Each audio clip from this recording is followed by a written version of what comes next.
when my phone buzzed at exactly 1 a.m., glowing with a contact name I hadn't seen in 4 long years.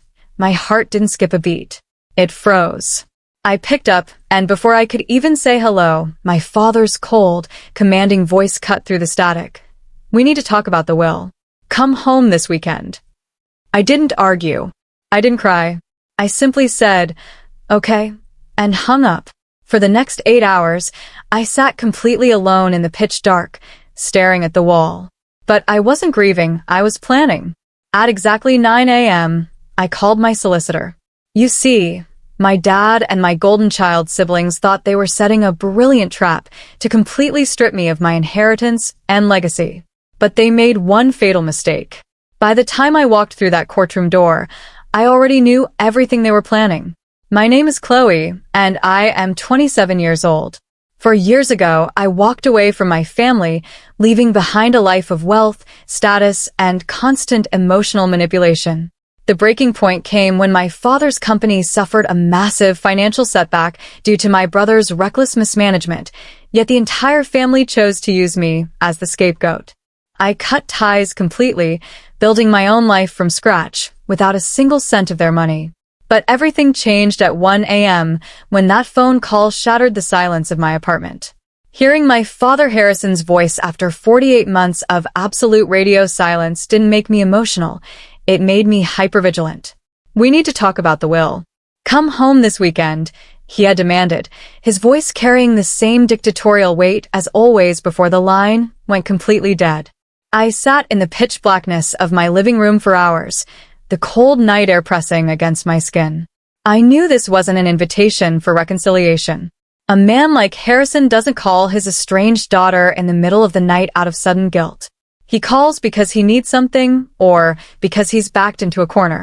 As the sun began to rise over the city skyline, the initial shock faded, replaced by a sharp, calculating focus. They thought my absence made me weak and uninformed, but they were about to realize that silence is a two-way street. At exactly 9 a.m. sharp, I walked into the office of Marcus, my trusted solicitor and a longtime legal advisor who had quietly kept an eye on my family's public corporate filings for me over the years. I didn't want to walk into my father's house blind, and Marcus didn't disappoint. Within an hour of digging through recent probate registries and corporate shifts, he uncovered a reality that made my stomach turn. My father's health was rapidly failing, a fact my siblings had hidden from the public. But that wasn't the worst part.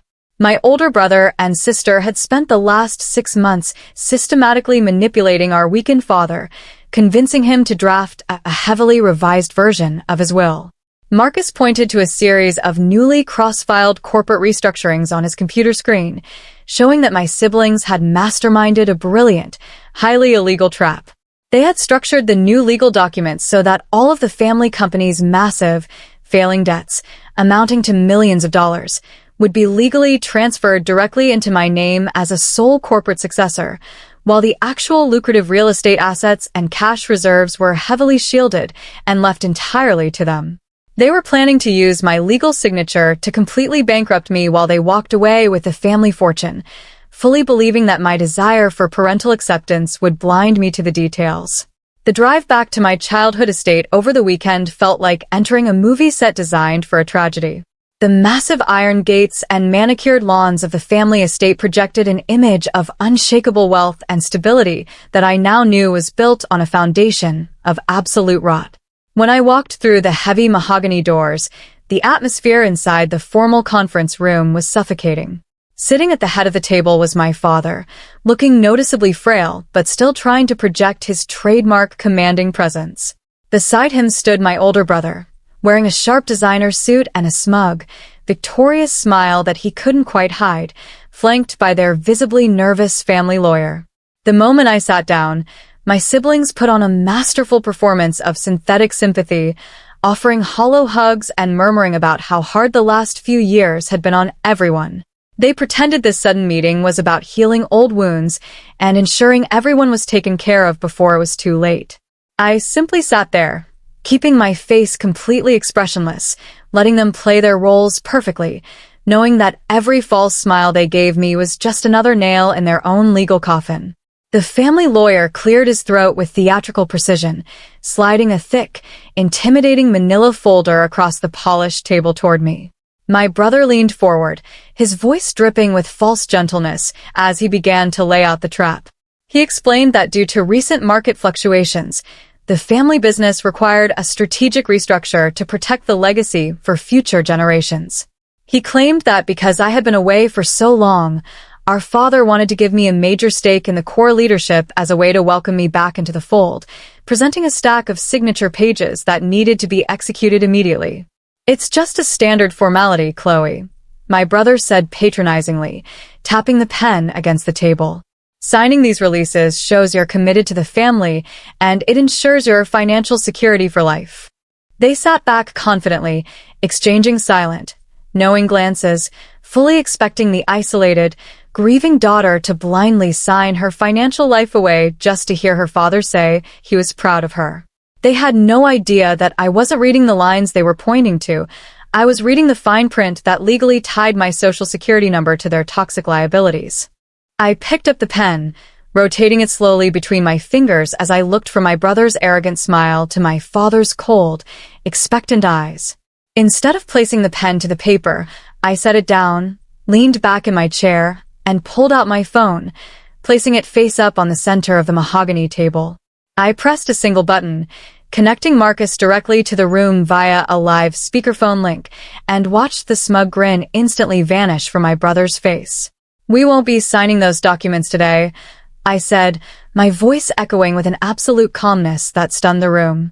Marcus immediately began speaking, laying out an ironclad, cross-filed counterfile that blew their entire deception wide open.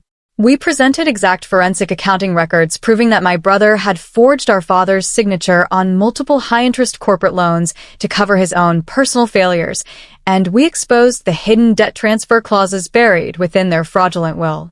The room went completely dead silent as I revealed the ultimate twist.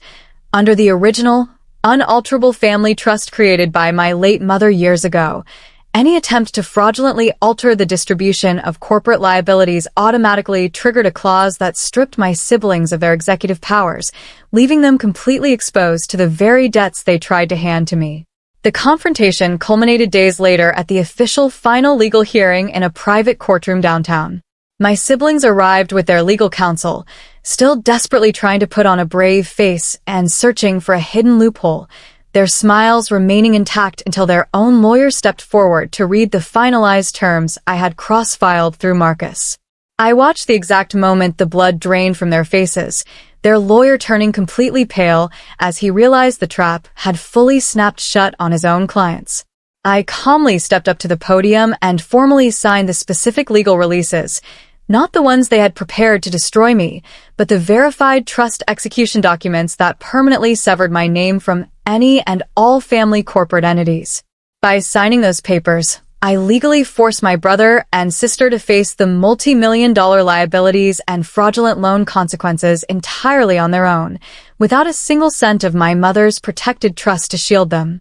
Their desperate plan to ruin my life had completely backfired, leaving them trapped in a legal and financial nightmare of their own making, facing imminent bankruptcy and criminal scrutiny.